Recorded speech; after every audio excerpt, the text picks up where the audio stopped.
Hey, look, check this out. I just quit my job, right? Now, look, I'm going to say this. On the way out, I kind of felt bad. Here's what I mean. Like, look, I knew when I came to this job, I was only staying for like maybe 3 or 4 months, right? And they would say, you know, if you miss time, call this number or just let me know that you ain't coming in. That way I know how to work my turnover. And I wouldn't do it. When I would miss days, I wouldn't say nothing. I wouldn't call in. I wouldn't text the supervisor.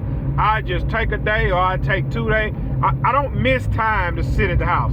I would miss time because I would have a job to do or something. So the day when I came in, I honestly was gonna quit next week, but I got a few jobs that then came up. I got to get them done, so I just went ahead and just cleared out today. When I told you have what you call a work leaderman and a supervisor. So the work leader, he always come around, check your work. I told him, I said, say bro, today gonna be my last day. He said, man, you leaving? I said, yeah. He said, heck yeah, man. But you know, he cussed. Like, heck yeah, man. He said, that grass growing, ain't it? I said, man, it's getting there. He jumped on the radio, did what he did. He said, hey, such and such, come in. He said, yeah. Tonight is Gibson's last night. The grass jumping out the ground and he got to go knock it down. He said, what are you talking about? He said, man, I'll tell you when I get in the office. He said, man, you don't know you cut grass? I said, man, I ain't never told nobody. He said, I knew that when I seen your truck. So, finished the shift. The guy come over there, my supervisor, because that was the work leader. He said, hey, man, he said, hey, man, he said, an hour before we get off, just turn all your tools in. So then the work leader man come back. He said, man, look, I was in the office. And you got the big guy, like the superintendent, overnight shift or whatever. And so he was in there when I called. He was in there when the work leader man called in over the radio. So the superintendent, the work leader man come back and told me. He said, hey, man, look at this. He said, such and such said, who that is quitting? He said, man, that's Gibson. He said, then what he said, the superintendent said, what I need to do, I need to blackball him or let him come back if he wants. He said, nah, man, dude, pretty good welder. He said, man, you know, he got his own. The other supervisor knew, but the supervisor I was working for didn't know.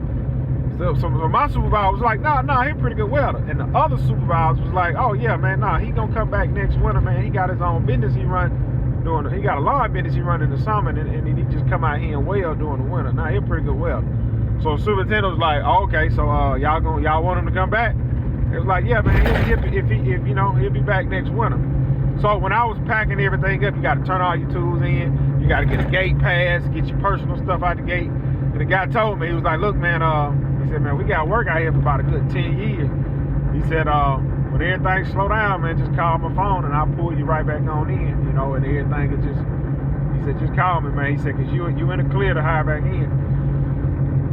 That's all right, man, appreciate it, you know, thank you. Now, do I want to come back to this particular yard next winter? I don't. I got another little yard I'm looking at to go next winter if I say, it don't really matter how much bread you got put up. But I got another little yard I'm looking at. They paying the same thing, like 30. But it'll be a day shift job, you know, so I might do that next winter. But I kind of felt bad, man, because not felt bad that I was quitting, because, you know, man, life goes on. I got to bet on myself. I got to bet on myself. And I was looking like, man, it been a few times I could have called the man and told him I wasn't coming. But he don't really care, and I don't really care. But that's life, man. You got to bet on yourself. You can't second guess yourself. You can't say what if, and it is what it is. But come to find out, there was another guy quitting too. It was another fitter quit too. So, hey man, it is what it is. You got to bet on yourself. You got to move on. And look, these jobs will always be there. It's a job I worked at a few years back. That place been open since 1901. It is 2025. That place still open. Like, man, whatever. Whatever. Bet on yourself.